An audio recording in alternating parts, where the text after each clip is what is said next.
এই জিনিসটা Lionel Messi প্রথম 3 ম্যাচে ঢেকে রেখেছিলেন, এক্সপোজড হয়ে গেছে ক্যাবো ভার্দের বিপক্ষে। এখন আমার কাছে মনে হচ্ছে যে এই আর্জেন্টিনা দলটা মেবি ওয়ার্ল্ড কাপ জেতার মতো দল না। তাশিক, আমি কি বেশি বলে ফেলেছি? বেশি খুব একটা বলার নাই, আমার কাছে মনে হয় যে বেশি খুব একটা বলার নাই, কারণ এরকম একটা পারফরমেন্স যখন আমার টিম ডেলিভার করতেছে তখন আমার টিমের প্রতি আমার একটু আস্থা একটু নড়বড় হইতে পারে। বাট আমাদের ভুলে গেলে চলবে না যে 22 সালে সৌদি আরবের সাথে আমরা সেম কিছু একটাই ঘটাইছি। এখন এই ম্যাচটা হয়তো ওয়েক আপ কল হইতে পারে আমাদের জন্য। তো দেখা যাক, টিমের প্রতি একটা ফেথ আছে, স্কালোনির প্রতি একটা ফেথ আছে, দেখা যাক আমরা কতটুকু কি করতে পারি। বাট আজকের গেম যেভাবে গেছে, এটা যদি আমরা নেক্সট ম্যাচ ওইভাবে রেপ্লিকেট করি, আমার কাছে মনে হয় না যে আপনি যেটা বলছেন সেটা খুব একটা ভুল হয়েছে। রাইট সৈকত, এই ম্যাচটা আমি অলওয়েজ শুরু থেকে যে প্রশ্নটা তুলছিলাম আর্জেন্টিনা দলকে নিয়ে, যে এই দলটাতে একটা ক্লাসিক উইঙ্গার নাই, আনহেল দি মারিয়া নাই, এবং আলমাদা কিংবা আলমাদার জায়গায় নিকো পাসকে নামায়। তারা কেপেবল না, কেপেবল না আমি এটা বলবো না, কিন্তু ওয়ার্ল্ড স্ট্যান্ডার্ডে ওয়ার্ল্ড কাপ জেতার মতো টিমের যে ধরনের উইঙ্গার লাগে তারা সেটা না। আর স্কালোনি যে 4-4-2 কম্বিনেশনে খেলে, ইন জেনারেলি যারা একটু লো ব্লক ডিফেন্স করে তাদের জন্য উইং প্লেটা ইম্পর্টেন্ট হয়।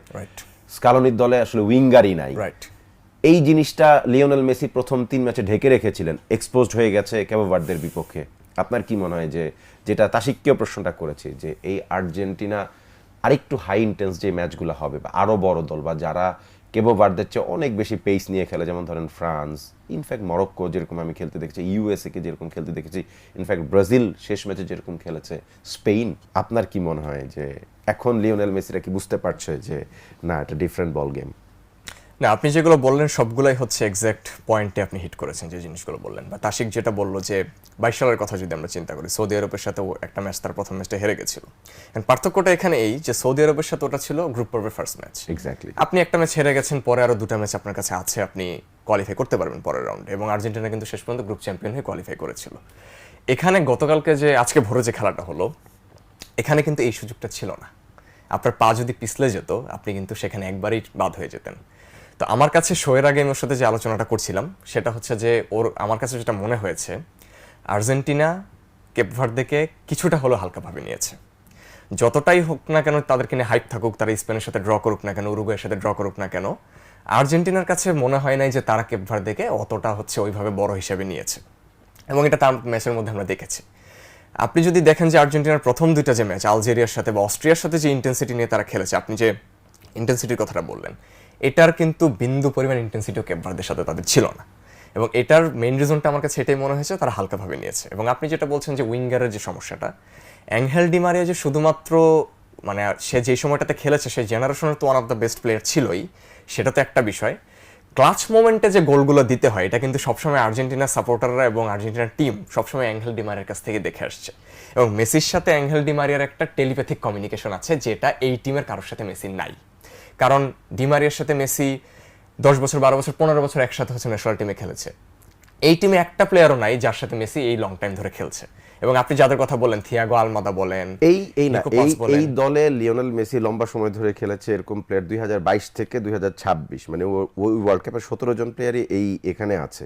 তো আপনার ন্যাশনাল টিমে 15-20 বছর ধরে খেলতে হবে, আমার কাছে মনে হয় না এরকম কোনো জরুরি ব্যাপার আছে। সেটা তো বটেই, কিন্তু ওই যে আমি ডি মারিয়ার সাথে যেহেতু সে যুবদল থেকে খেলে আসছে, ওর সাথে যে টেলিপ্যাথিক কমিউনিকেশনটা, সেটার কথাটা আমি বলছিলাম। যে কোপা আমেরিকার ফাইনাল যদি আপনি দেখেন, ডি মারিয়া, আমি যদি প্রশ্নটা একটু ঘুরাই দেই, যে ধরেন ডি মারিয়ার সাথে টেলিপ্যাথিক কমিউনিকেশন, তার চেয়ে বড় কথা হচ্ছে ডি মারিয়ার ক্লাস, যে ক্লাসটা এখানে নাই, এই কারণে কমিউনিকেশনটা গইরা ওঠে না। আপনার যদি সেম ক্লাস থাকে তাহলে ডেফিনেটলি আপনি কমিউনিকেশন তো করতে পারবেন। আপনি যাদের নাম বললেন যে থিয়াগো আলমাদা বা নিকো পাস, ধারে কাছেও তো নাই এই জিনিসটা। সো এটা এই যে স্কালোনির সিস্টেমটা, তবে স্কালোনির ব্যাপারটা একটা জিনিস আমি স্কালোনি দেখেছি, সে খুবই প্র্যাগম্যাটিক।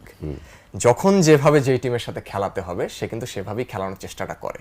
সে কখনোই যে হ্যাঁ আমাকে একই সিস্টেমে খেলাতে হবে, আমি একটা জায়গাতেই স্টাক থাকবো, আমাকে সবসময় প্রেস করেই খেলাতে হবে, আমি ডিফেন্সিভ খেলবো, এভাবে কোনো ধরনের তার আলাদাভাবে কোনো ট্যাকটিক্স তার একটা থাকে না। যেই টিমের সাথে খেলবে সেভাবে সে কিন্তু সেট করে। তো যেহেতু এই ম্যাচটা তাদের এখন একটা অ্যালার্মিং একটা বেল বাজিয়ে দিয়ে গেছে, আমি মনে করি যে ইজিপ্টের সাথে যে নেক্সট ম্যাচটা, সেটাতে আর্জেন্টিনা আরও সতর্ক হয়ে খেলবে এবং তাদের ইন্টেন্সিটি অনেক বেশি দেখবেন আপনারা।